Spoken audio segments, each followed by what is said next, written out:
These laws were there before, but are not strong enough to achieve and to meet the international standard.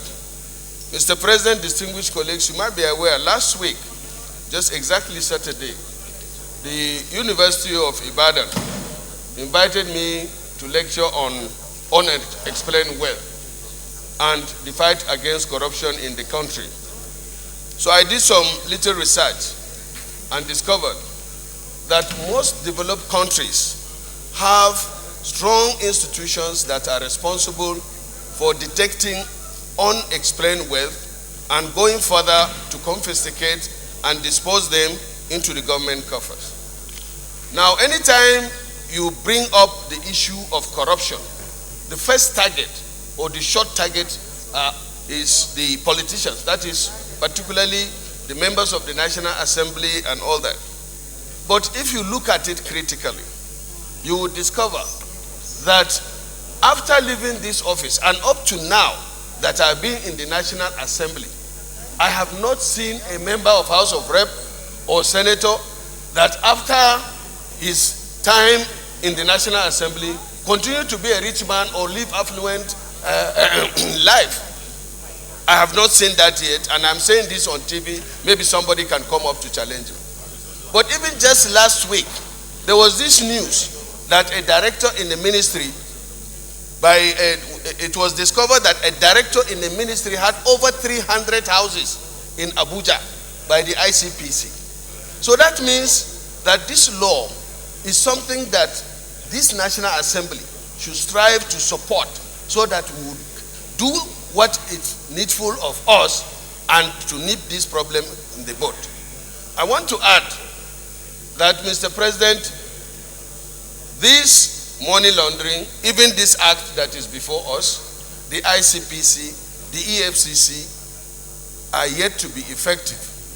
Why? Because there is a fundamental constitutional problem that impedes on the fight against corruption.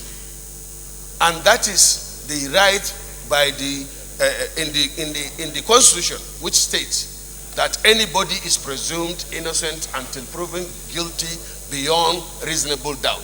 So the burden of proof is on the prosecutor. What we should strive when we analyze or we work on this bill is to holistically look at it and shift the burden of proof of innocence onto the accused.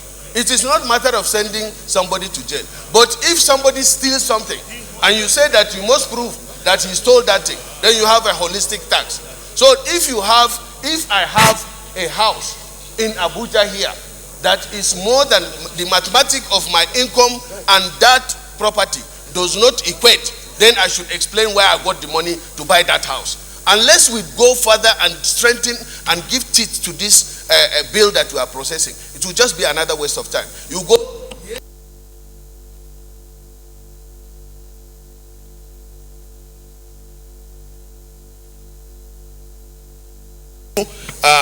concept that you can, they call it plea bargain.